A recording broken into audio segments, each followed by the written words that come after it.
TV Batuíra Portugal. Para lá do amanhã. A luz que vem de dentro. Suicídio, depressão pós-parto e terapia de vidas passadas são assuntos que fazem parte deste emocionante enredo. Espíritos encarnados e desencarnados passam por situações extremas até perceberem a centelha divina que todos carregam no seu íntimo. Acompanhá-los é uma jornada de aprendizagens e de emoções. Conheça os insondáveis caminhos do amor e da ajuda espiritual.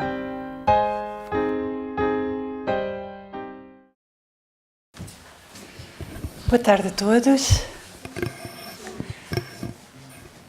Que a paz e a alegria de Jesus vivam em nossos corações, hoje e sempre.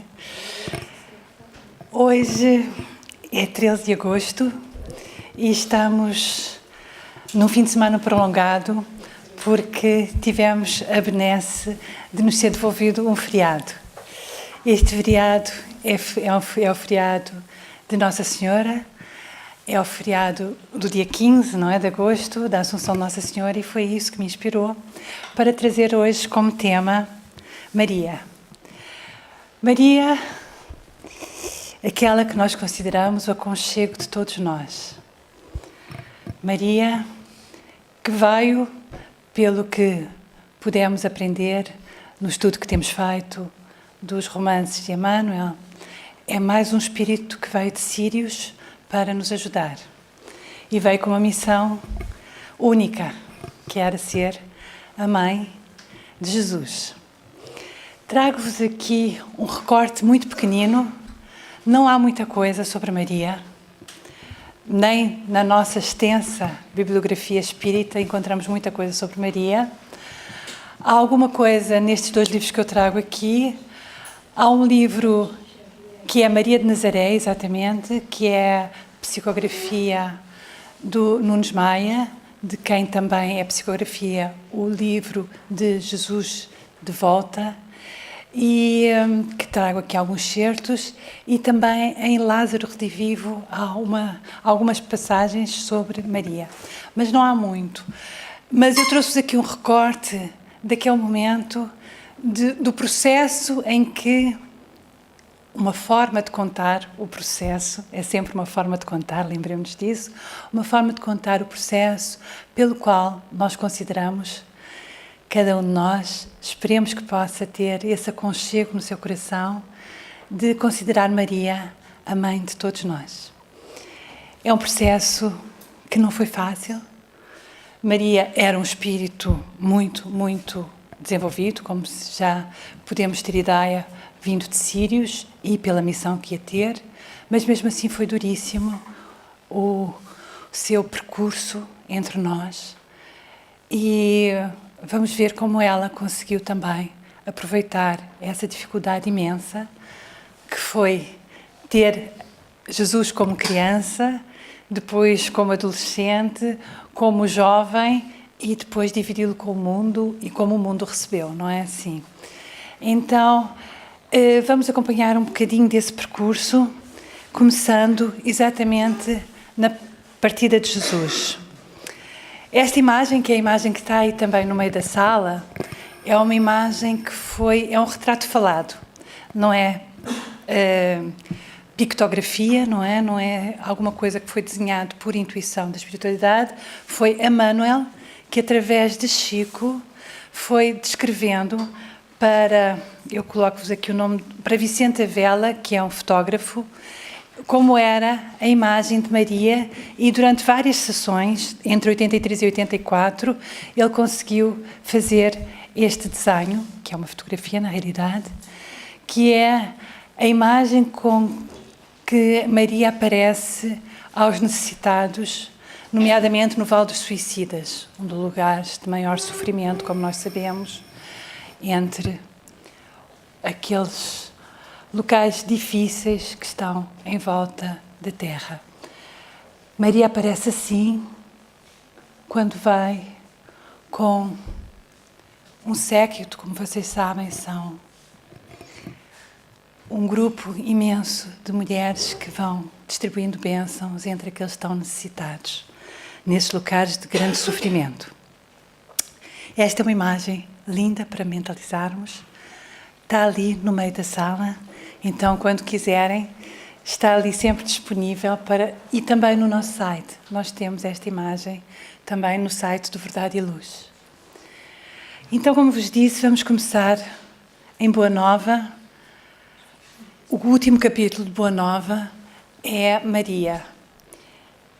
E nós vamos à parte em que Maria está a despedir-se de Jesus na cruz. A meio de algumas mulheres compadecidas que acompanhavam o angustioso transe, vocês lembram-se que com Maria estavam Madalena, também Maria de Cusa, algumas mulheres que estiveram com elas e, como homem, nós sabemos que estava João. Em meio de algumas mulheres compadecidas que acompanhavam o angustioso transe, Maria reparou que alguém lhe pousara as mãos de leve sobre os ombros. Deparou-se-lhe a figura de João, que, vencendo a pusilanimidade criminosa em que haviam mergulhado os demais companheiros, lhe estendia os braços amorosos e reconhecidos. Silenciosamente, o filho de Zebedeu abraçou-se àquele triturado coração maternal. Maria deixou-se enlaçar pelo discípulo querido e ambos, ao pé do madeiro, em gesto súplice, buscaram ansiosamente a luz daqueles olhos misericordiosos, no cúmulo dos tormentos. Foi aí que a fronte do divino supliciado se moveu vagarosamente, revelando perceber a ansiedade daquelas duas almas em extremo desalento. Meu filho, meu amado filho, exclamou a mártir, em aflição diante da serenidade daquele olhar de melancolia intraduzível.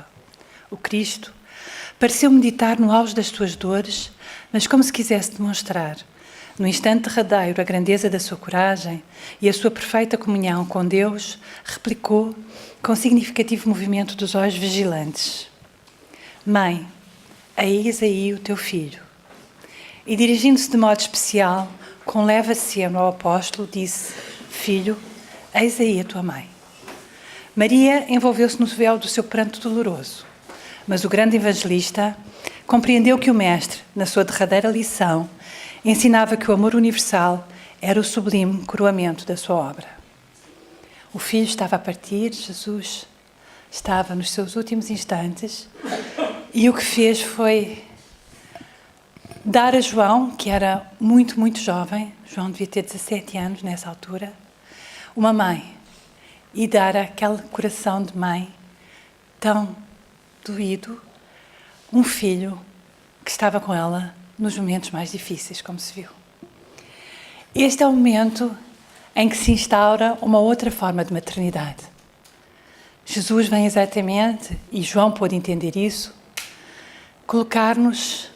Ele já tinha feito essa pergunta há algum tempo atrás, quando vieram dizer, ele estava com alguns dentro de uma casa e vieram dizer: a tua mãe e os teus irmãos estão lá fora. E ele perguntou: quem é a minha mãe? Quem são meus irmãos? Ele já tinha colocado a questão. E aqui ele veio, num dos seus últimos gestos, nós sabemos que o último foi pedir por todos nós, veio exatamente doar este coração de mãe a João, e depois vamos ver que estendê-lo a todos nós, à humanidade inteira. É um movimento em que se instaura uma outra forma de relação, uma outra forma de vinculação. Há uma vinculação que ultrapassa os laços de sangue, mas sim o amor que temos, então, é para doar, é para distribuir. Isso foi absolutamente presente na vida de Chico Xavier e nas cartas de consolo que ele trouxe do outro lado da vida. Chico, e está neste filme, As Mães de Chico Xavier, não sei quantos de vocês já tiveram a oportunidade de ver, mas está disponível no YouTube, a versão integral, é só procurarem. É o testemunho de 3 mães, eu penso que são 3, aqui vê-se 3, exato, são 3. São 3 sempre, o número que nós devemos nos lembrar é o 3. E é o testemunho de 3 mães que foram exatamente confortadas por cartas, por mensagens dos seus filhos do outro lado, e em que sempre ou quase sempre, os filhos pedem para que as mães encontrem outras crianças, há tantas crianças necessitadas, para doarem o seu zelo, o seu amor, o seu cuidado. É permanente e nós sabemos que há muitas e muitas instituições que já foram criadas exatamente em cima desse movimento de mães que encontraram na capacidade de se dar aos outros uma forma de consolo para a dor imensa que é deixar o seu filho voltar para o outro lado da vida. Neste livro que vos falei, é Jesus voltando, não é Jesus a voltar, que é também de psicografia de Nunes Maia, mas aqui o espírito é Shaolin, enquanto que no outro, Maria de Nazaré, é Miramês. Nós temos o encontro de Jesus depois de ter já desencarnado e depois de ter voltado já no corpo espiritual, ao encontro dele com vários personagens, inclusive com sua mãe. E Maria, isto foi algum pouco tempo depois da crucificação, Maria estava em Nazaré novamente e estava muito desolada. Por mais que ela fosse uma mulher de fé profunda, tudo aquilo lhe doía, tudo o que tinha sido passado com Jesus lhe doía muito, embora ela tenha conseguido compreender que aquilo era necessário, mas mesmo assim estava muito sofrida e muito sofrida também com ver que havia uma perseguição já muito grande de todos aqueles que eram seguidores de Jesus. E então ela faz uma prece muito súplice a Jesus, sabendo que ele estaria ali. Ela sabia que ele estaria por perto, que ele poderia ouvir, e ela pedia para ele vir até ela, que ela realmente estava a precisar de amparo, de conforto. Uma das partes bonitas que ela diz na prece é muito difícil para mim chamar-te filho. Consigo chamar-te irmão, mas mais ainda poderia te chamar de pai, não é assim? Era o sentimento que Maria tinha. E Jesus ouve a súplica da sua mãe e vai até ela. E então chega e diz: a paz seja contigo. Trago a minha paz e ela te dará a luz do mais puro entendimento. Sei que sofres a minha ausência por teres te acostumado com a minha presença no mundo, por veres e tocares para creres e te sentires segura.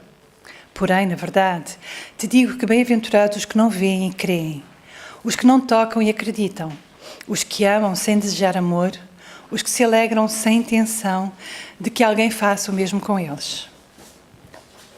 Desejo falar-te ao coração, por estar sendo procurada por muitos para falares a meu respeito. E ainda serás procurada até os últimos dias da tua vida na terra. Para esses ouvidos que vêm em busca de socorro da tua palavra, fala e não te cales. Desde que a verdade seja o assunto, pois que ela te libertará. No entanto, não deves atribuir a ninguém o que ocorreu no Calvário.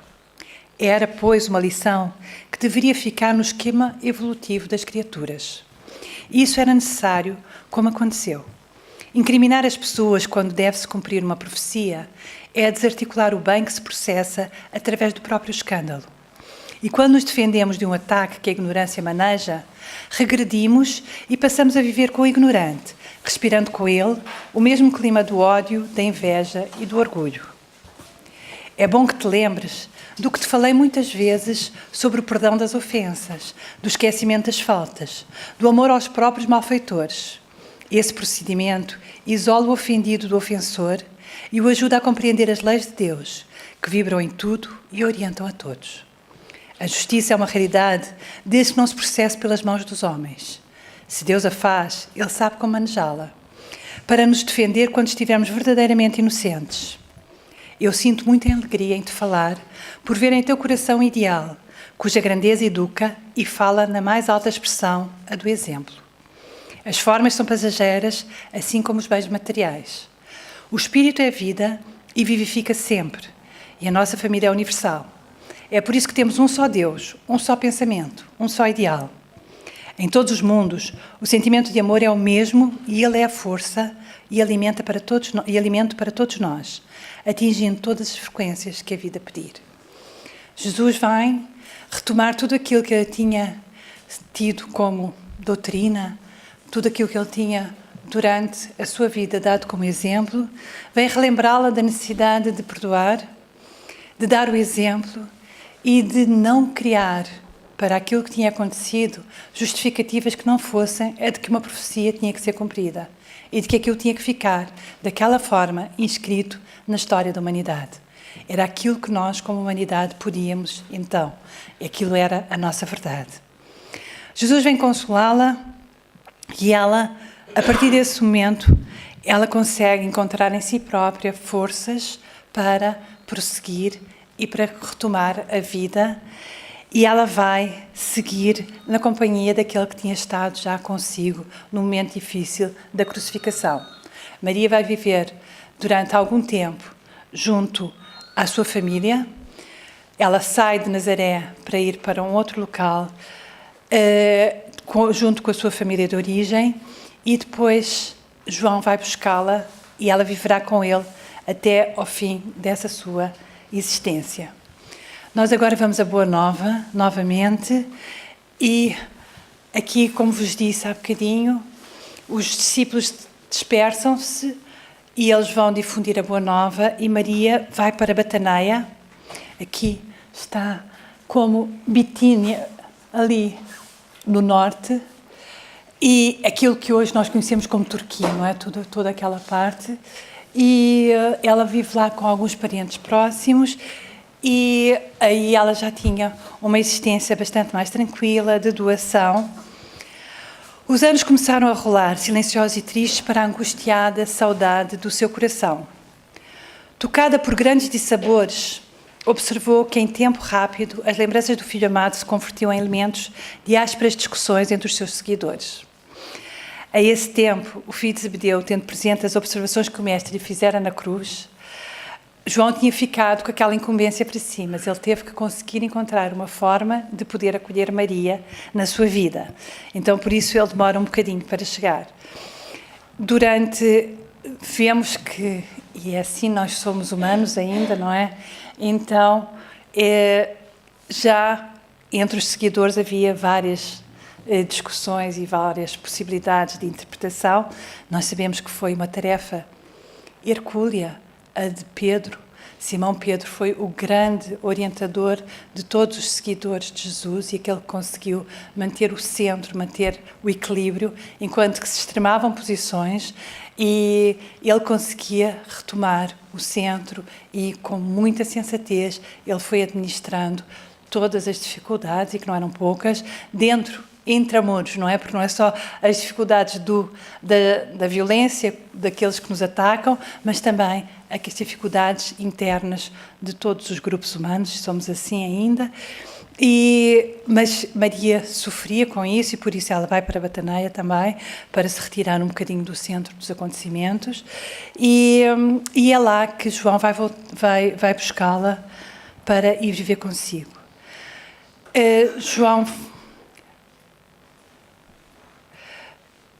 O filho de Zebedeu, tendo presente as observações que o mestre fizera na cruz, surgiu na Bataneia, oferecendo àquele espírito saudoso de mãe o refúgio amoroso da sua proteção. Maria aceitou o oferecimento com satisfação imensa. E então João conta-lhe a sua nova vida. Instalara-se definitivamente em Éfeso. Vocês veem aí, é onde está aquela estrelinha vermelha, onde as ideias cristãs, onde ganhavam terreno entre as almas devotadas e sinceras, através do seu trabalho de divulgação. João tinha esse objetivo de ir para Éfeso já há muito tempo, conseguiu instalar-se e foi sendo um grande divulgador. Demorara-se a vir, explicava o filho de Zebedeu, porque lhe faltava uma choupana onde se pudessem abrigar. Entretanto, um dos membros da família real de Adiabene, convertido ao amor de Cristo, doara-lhe uma casinha pobre ao sul de Éfeso, distante 3 léguas aproximadamente da cidade. A habitação simples e pobre morava num promontório, de onde se avistava o mar, no alto de pequena colina, distante dos homens e no altar imponente da natureza. Reuniram-se ambos para cultivar a lembrança permanente de Jesus. Então, esta casinha existe até hoje. Indo a Éfeso, consegue-se visitar. Não é a casinha original. mas é muito emocionante a forma como se conseguiu reconstruir. O que havia, e era este o local, eram escombros já. Mas isto foi através de uma monja, vejam bem, no século XVIII, ela chamava-se Anne-Catherine Emmerich, uma monja alemã, viveu entre 1774 e 1824 e ela sonhou com a Casa de Maria, em Éfeso. E ela contou a um amigo que era um romancista. Vejam como são as teias que a vida tece, não é assim? Ela sonhou, estamos no século XVIII, início do século XIX, e ela conta a um amigo, escritor, que é Clemens Brentano, o nome dele, que em 1824 vai publicar um livro que é exatamente a vida da Virgem Abençoada, Maria, e onde ele narra exatamente o local e como era a casa. E a partir desse livro, estamos no início do século XIX, conseguiram encontrar os escombros e já no século XX foi reconstruída a casa. E está lá. Este é o local onde Maria e João viveram por muitos e muitos anos. Num convívio absolutamente amorável, a casa de João, ao cabo de algumas semanas da chegada da Virgem, transformou-se num ponto de assembleias adoráveis onde as recordações do Messias eram cultuados por espíritos humildes e sinceros. Decorridos alguns meses, grandes fileiras de necessitados acorriam ao sítio singelo e generoso. A notícia de que Maria descansava agora entre eles espalhara um clarão de esperança por todos os sofredores. Ao saberem que a Maria, a mãe de Jesus, tinha-se mudado para lá, começou a haver romarias até lá e Maria acolhia a todos com uma disponibilidade infinda. Eram filas diárias de necessitados que vinham em busca do seu amparo, da sua luz, e ela acolhia a todos, para todos tinha tempo, disponibilidade e muito, muito amor. E foi assim. Ao passo que João pregava na cidade as verdades de Deus, ela, Maria, atendia no pobre santuário doméstico aos que procuravam, exibindo-lhe as suas úlceras e necessidades. A sua choupana era então conhecida pelo nome da Casa da Santíssima. E como seria que ocorreu esse fato de começar a chamar de Casa da Santíssima? Já em Nazaré, Maria tinha-se dedicado a uma colónia de leprosos que havia próximo a Nazaré e que ela já visitava muitas e muitas vezes. Chamava-se o local das flores, que depois ela conseguiu que se organizassem um pouco e conseguiram construir aquilo que foi chamado de Cidade de Flores, das Flores, perto de Nazaré. Então, Maria já tinha um hábito de convívio e contato com os leprosos, que na época eram muito, muito excluídos, era muito difícil. Lembrem-se que não havia qualquer forma de medicação, não é assim? Então, as pessoas ficavam realmente em situações muito, muito difíceis, com o corpo indo apodrecendo e eram absolutamente excluídos do convívio com os demais. As famílias colocavam as pessoas para fora e Maria começou a visitá-los.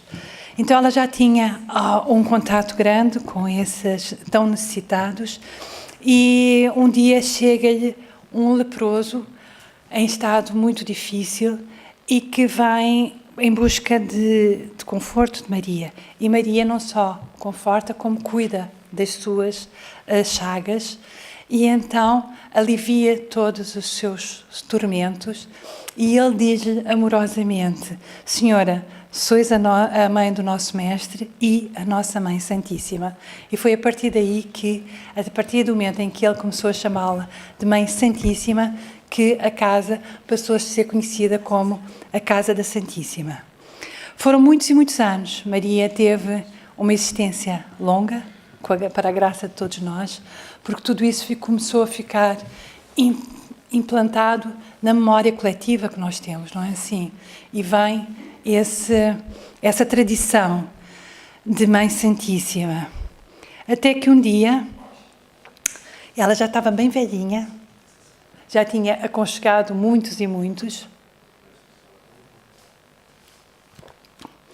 e ela vai receber a visita de um mendigo.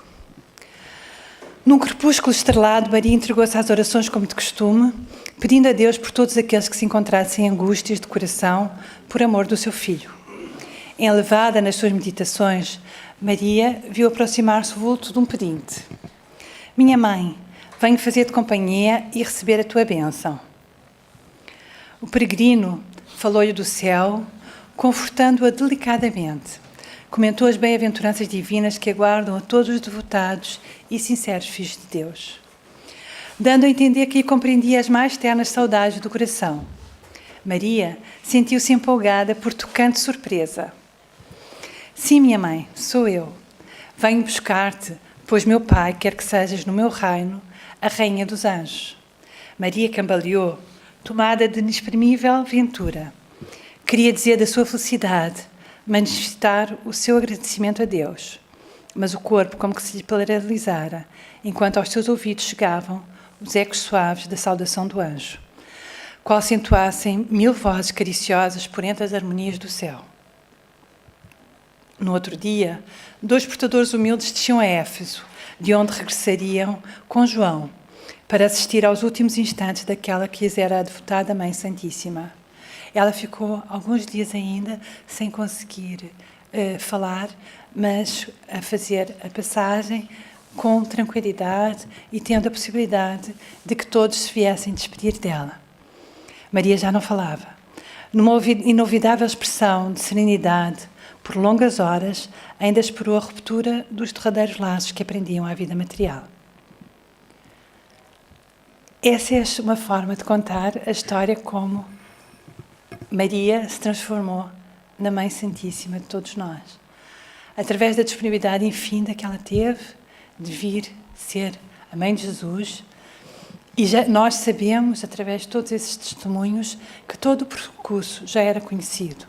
Jesus coloca e vai conversar com ela, naquele livro Testemunho de Shaolin, exatamente do encontro de Jesus com Maria, já depois de Jesus ter regressado ao seu mundo de luz, em que ele diz que exatamente não devíamos ficar aprisionados naquele momento da crucificação, aquilo era necessário que fosse assim, e assim tinha que ter sido. Então, o que havia como o grande foco era exatamente o amor que se espalhava, era aquilo que ele nos deu como as últimas instruções, o momento em que ele dá a Maria um novo filho e dá a João uma nova mãe, exatamente nessa ideia do amor que se expande, o amor que se multiplica sempre na sua difusão. E Maria consegue entender isso através de muita dor, passou com certeza momentos muito, muito difíceis. Ela, encarnada, por mais que os espíritos sejam muito elevados, ainda sofrem os tormentos da nossa dimensão. E ela conseguiu doar-se antes, durante e depois da passagem de Jesus, e a partir do momento em que foi viver com João em Éfeso, foram muitos e muitos anos em que ela tinha exatamente como a sua atividade básica o acolher, o poder cuidar, o poder distribuir a bênção maior que é o amor. Ela, lembrem-se que Jesus foi exatamente lhe colocar a necessidade do testemunho daquela que, por ser a sua mãe, tinha um papel muito importante no testemunho posterior. O exemplo era realmente fundamental, que ela desse o exemplo do amor. E ela consegue, ela dá uma vida de doação permanente e teve essa passagem que, mais uma vez, aqueles que são muito, muito importantes, aqueles que conseguiram fazer a sua caminhada naquilo que seriam as passadas do Mestre, as passadas de Jesus. Jesus vem buscá-los. É Jesus que vem buscar Maria e ela volta em glória para o outro lado da vida. Volta, não sabemos se voltou para Sírios ou se foi para outro lugar, mas com certeza um mundo de luz.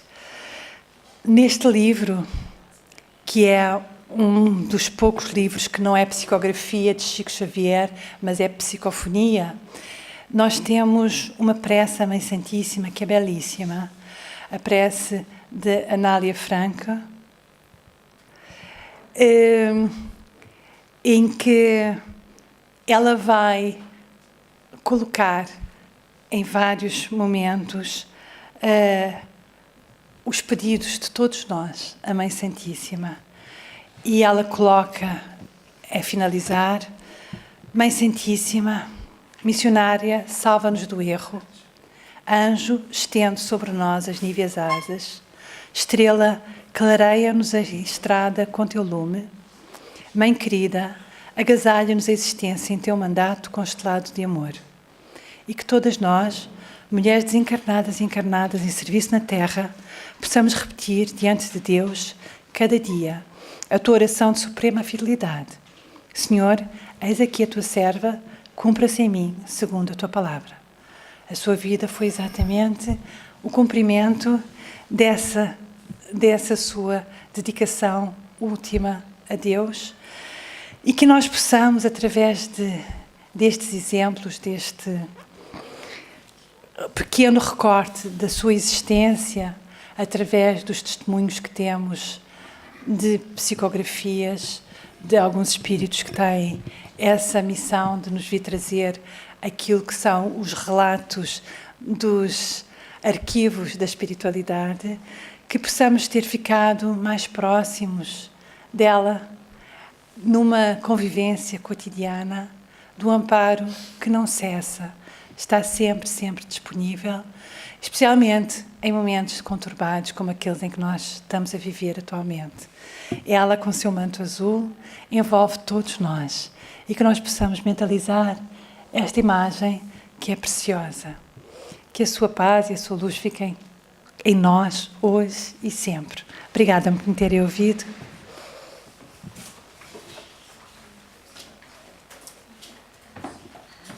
Muito boa tarde a todos.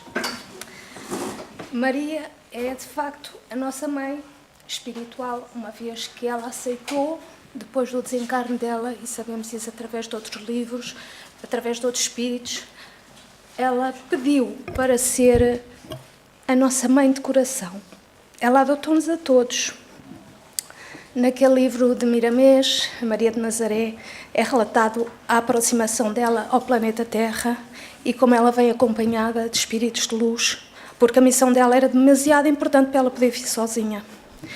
E ela quis visitar os locais de grande sofrimento da Terra e comoveu-se profundamente.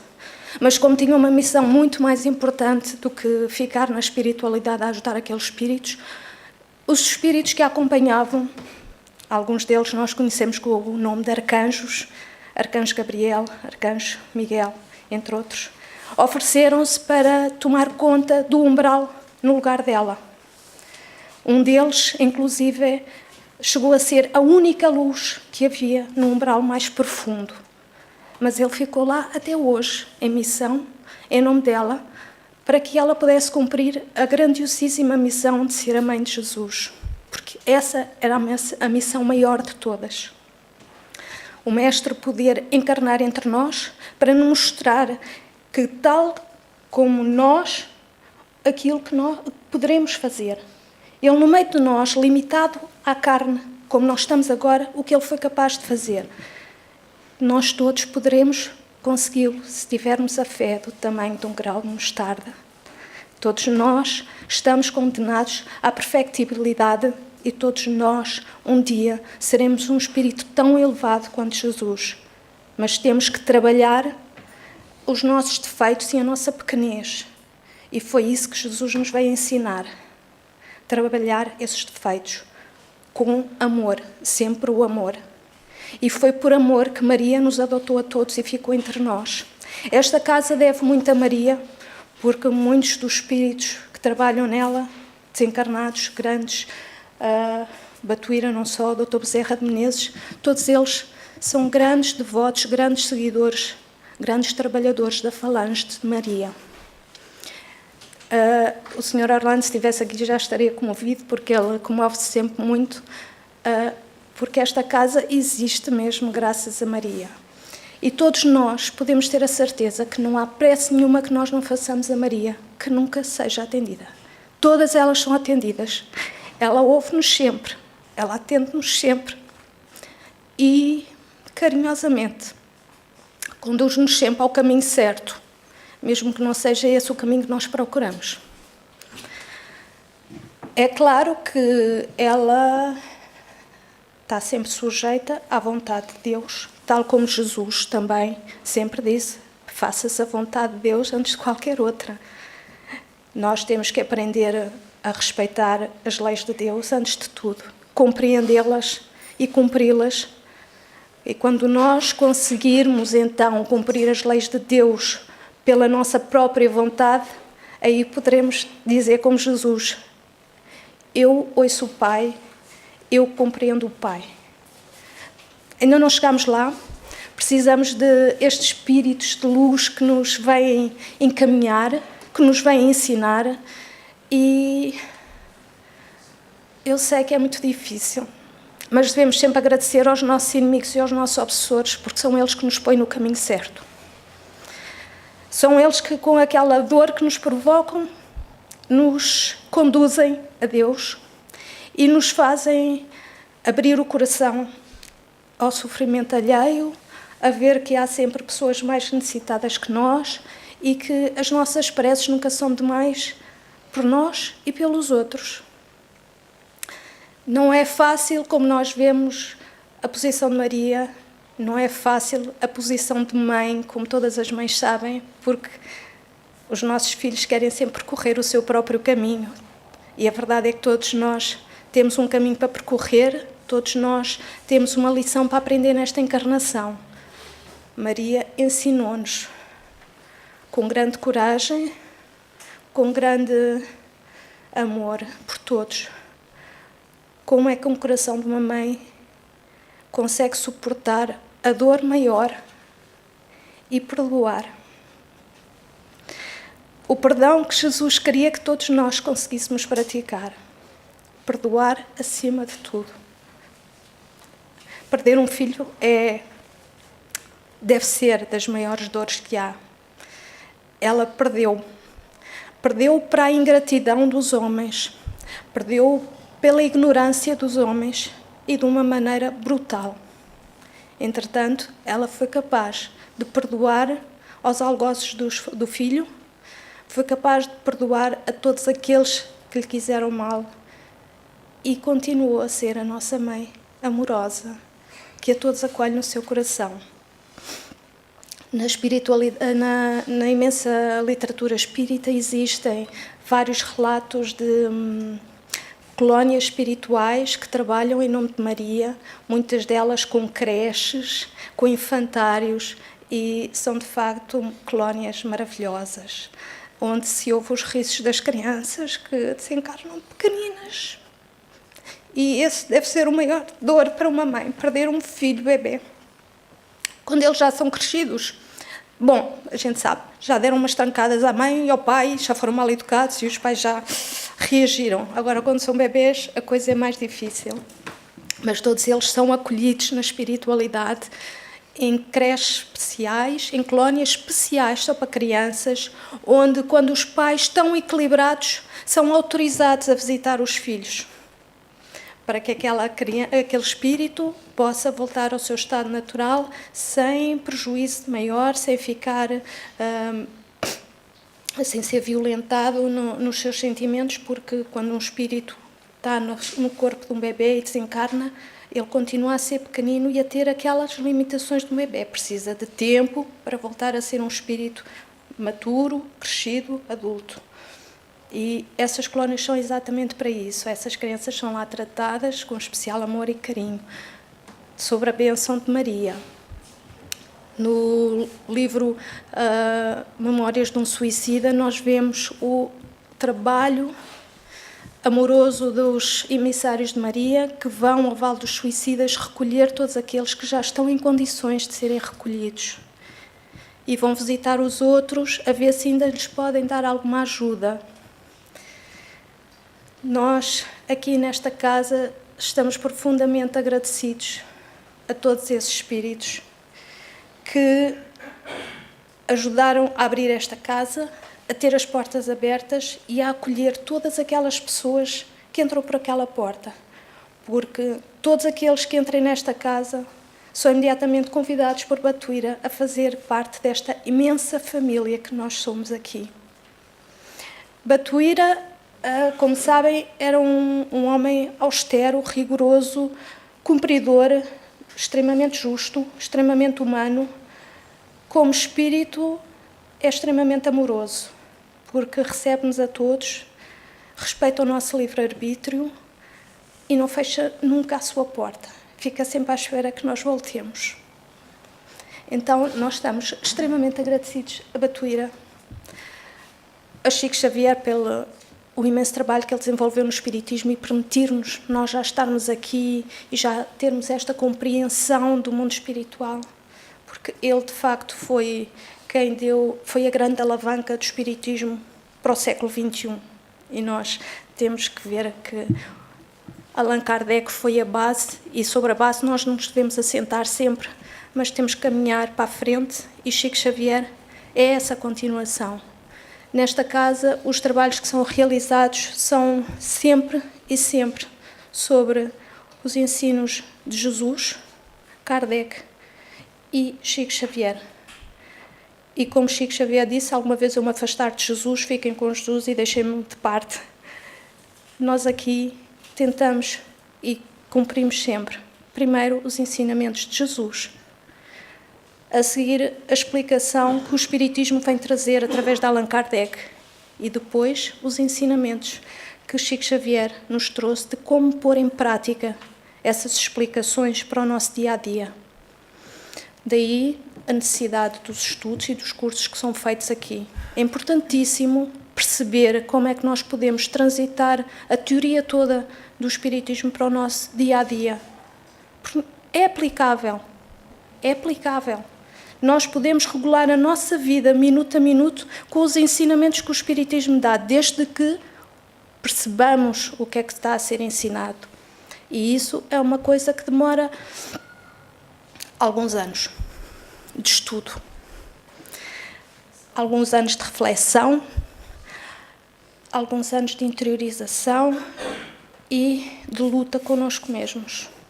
Porque nós ainda trazemos em nós uns defeitozinhos que teimam em ficar e que nós, às vezes, até parece que temos prazer em ir lá buscá-los e dizer, não quer saber mais nada, agora é assim. O homem velho virou de cima. Não nos pedem que nós mudemos do dia para a noite, isso é impossível. Nós temos que nos melhorar, temos que crescer, temos que ser mais amorosos na nossa vida, mais compreensivos, mais indulgentes para com o nosso próximo e connosco mesmos. E nós conseguimos isso através do estudo da doutrina. A doutrina ensina muito. Temos é que ter a força de vontade e lutar connosco mesmos, porque a doutrina mostra como é, mas quem põe em prática somos nós próprios. Por isso, escusamos de nos andar a enganar. Temos que agarrar, como se costuma dizer, o boi pelos chifres. Bom, vamos então partir para a prece.